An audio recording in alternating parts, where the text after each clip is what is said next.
अल्लाह के नबी सल्लल्लाहु अलैहि वसल्लम इस कायनात में कौन सा अमल करो मैं जन्नत में चला जाओ, कौन सा अमल करो रब मुझसे खुश हो जाए, कौन सा अमल करो जिससे अल्लाह राजी हो जाए, कौन सा अमल अल्लाह के नजदीक ज्यादा महबूब है, किस अमल से अल्लाह ज्यादा मोहब्बत करता है। तो अल्लाह के नबी सल्लल्लाहु अलैहि वसल्लम बयान फरमाते हैं अस्सलातु अला वक्तिहा, राइट टाइम पे सही टाइम पे नमाज पढ़ना ये अल्लाह के नजदीक सबसे ज्यादा महबूब है। अस्सलातु अला वक्तिहा, सही टाइम पे जो आदमी नमाज पढ़ रहा है अल्लाह के नजदीक सबसे ज्यादा महबूब अमल वही है।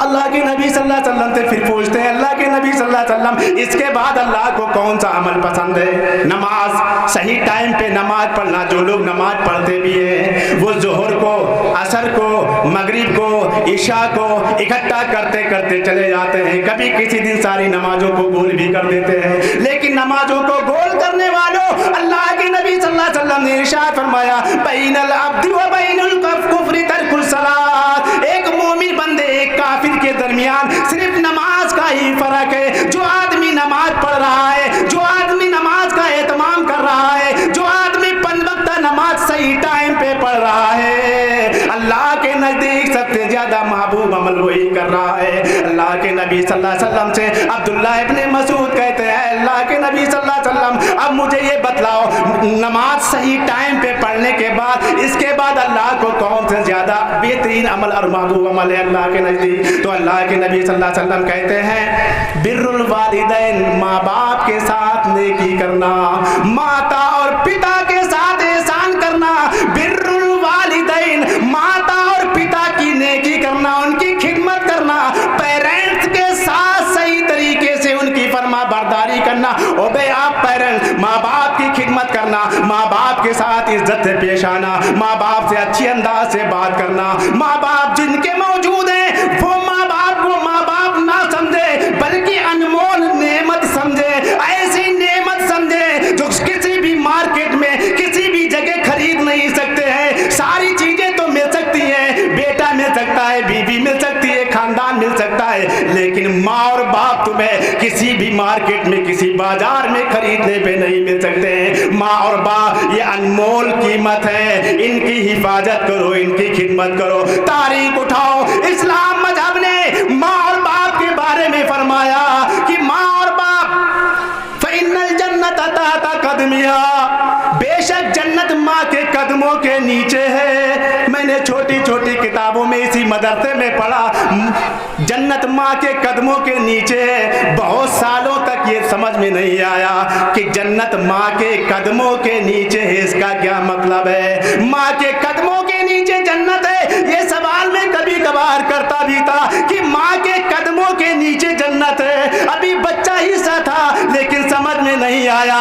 जब अल्लाह के नबी सल्लल्लाहु अलैहि वसल्लम के अक़वाल पढ़े, जब अल्लाह के नबी सल्लल्लाहु अलैहि वसल्लम के फरमूदात पढ़े तो पता ये चला कि माँ के कदमों के नीचे जन्नत का मतलब ये है कि माँ बाप की खिदमत करो, माँ बाप का कहा मानो, माँ बाप को गालियाँ मत दो, माँ बाप की इज्जत करो, माँ बाप का एहतराम करो, माँ बाप की इताअत करो। माँ बाप जो तुम्हें कहें उसको मानो, माँ बाप अगर तुम्हें नमाज के लिए कहें तो नमाज का एहतमाम करो।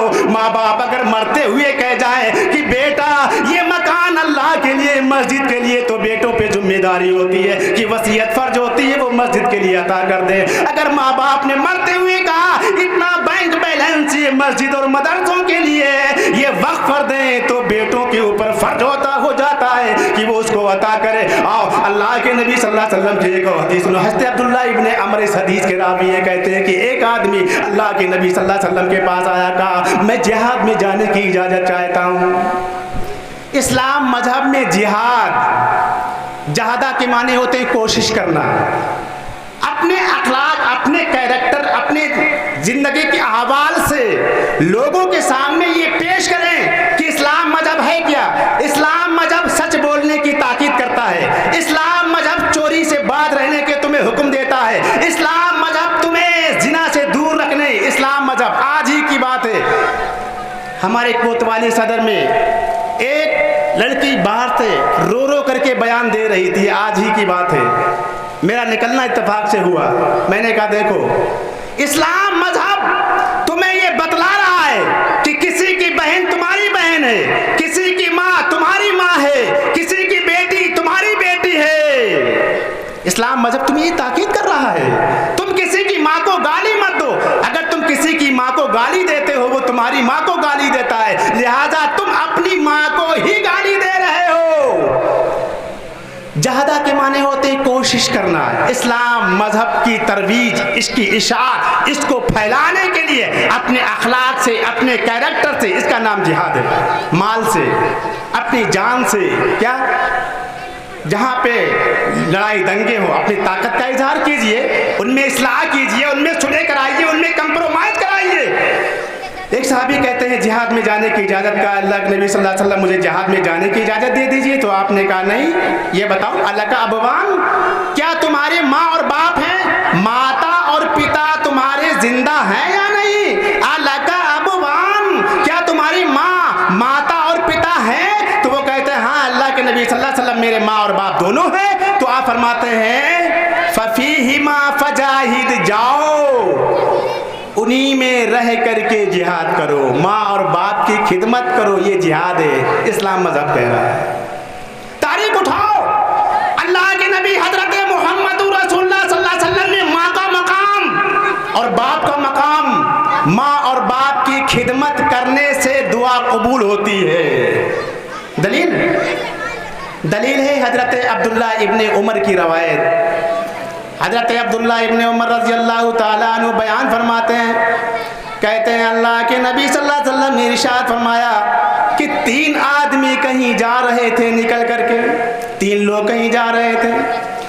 हजरत अब्दुल्ला इब्ने उमर की रवायत है कि 3 लोग थे, 3 लोग बारिश के मौसम में कहीं निकल के जा रहे थे। गार पहाड़ का इलाका था। हमारे भारत में जगह जगह पहाड़ हैं, कुछ ऐसे पहाड़ हैं जिनके पास में रास्ते हैं, वो रास्ते पूरे साल में 4 महीने खुलते हैं, बाकी बर्फ जमा रहता है। कुछ रास्ते ऐसे हैं यानी हाईवे ऑफवर्ड, पूरी दुनिया में सबसे ऊंचे रास्ते इस भारत में है। 1800 फीट की ऊंचाई पर इस हिंदुस्तान में एक रास्ता है। 1800 फीट की ऊंचाई पर दुनिया का सबसे बड़ी रास्ता हिंदुस्तान में है। वो आप तलाशो कहां है? 1800 फीट की ऊंचाई पर, वहां से रास्ते, ऐसे ही गार के रास्ते। वो तीनों लोग, हदीस के अल्फाज है, सही बुखारी हदीस नंबर 5974, सही बुखारी की रवायत है, हदीस नंबर है 5974, 5974 नंबर की रवायत। अल्लाह के नबी सल्लल्लाहु अलैहि वसल्लम बयान फरमाते हैं कि 3 लोग बारिश के मौसम में जा रहे थे, अचानक बारिश होने लगी। वो लोग बारिश से बचने के लिए एक पहाड़ की गार में घुस गए।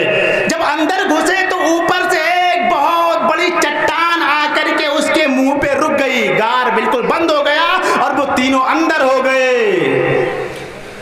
अब वहां पे क्या था? वसीला। हम तो वसीला मानते नहीं, वसीला मानते हैं लेकिन अपने अमल हमारा कैरेक्टर, हमारा अखलाक, ये वसीला होता है। बुखारी की हदीस है, उसमें से एक आदमी का कहा देखो अपने अमल का वसीला तलब करो, तभी कामयाब हो सकते हो, परेशानी से बच सकते हो, वरना परेशानी से बचने का कोई रास्ता नहीं है। उसमें से एक आदमी बोला, कहा ऐ अल्लाह, मेरे माँ बाप बूढ़े हो चुके थे, मैं चरवाहा, मैं बकरियों को चराता था, रोज बकरियों का दूध दू करके पहले अपने माता और पिता के सामने पेश करता था। एक दिन ऐसा हुआ कि मैं अपनी बकरियों को चराने के लिए बहुत दूर निकल गया। रात हो गई, घर आया, जल्दी से दूध निकाला और दूध निकाल करके अपने माँ और बाप के पास जब तक मैं दूध ले करके पहुंचा तब तक माँ और बाप दोनों सो चुके थे। दूध का प्याला ले करके अपने माँ और बाप के सर के पास खड़े रहे। बीवी बच्चे भूख की वजह से मेरे पैरों पे गिरते रहे, बच्चे तड़पते रहे। अल्लाह के नबी सल्लल्लाहु अलैहि वसल्लम की हदीस है, वो शख्स कहते हैं कि मैंने अपने बच्चों को ये दूध पिलाना गवारा नहीं किया, कि ऐसा नहीं हो सकता कि मेरे माँ बाप पहले ना पिए। मैंने अपनी पूरी जिंदगी में अपने माँ बाप को पहले दूध पिलाया है, उसके बाद मैंने अपने बच्चों को पिलाया है। दूध का प्याला लेकर के रात अपने माँ के सर के पास खड़े रहे, माँ बाप के सर के पास खड़े रहे, यहाँ तक कि फजर हो जाती है। ऐ अल्लाह, अगर मैंने ये काम तेरी रजा के लिए किया, या अल्लाह मैंने ये काम तेरी खुशनुदी के लिए किया, या अल्लाह अगर मैंने ये काम तुझे खुश करने के लिए किया, तो सुन ले, इस पत्थर को इतना हटा दे कि मैं आसमान को देख सकूं। अल्लाह ने दुआ कबूल की। वसीला किसका? अपना अमल का, नेक अमल का। नेक अमल ये तुम्हारा वसीला बन सकता है। कहा अल्लाह मैंने तेरी रजा के लिए काम किया हो, या अल्लाह अगर मैंने तेरी खुशनुदी के लिए काम किया हो तो पत्थर इतना हटा दे। अल्लाह ने इतना हटा दिया कि आसमान इसका ही नजर आने लगा। दूसरा कहता है, या अल्लाह मेरा एक नौकर था, मेरा एक गुलाम था, मैंने उसके साथ एहसान किया,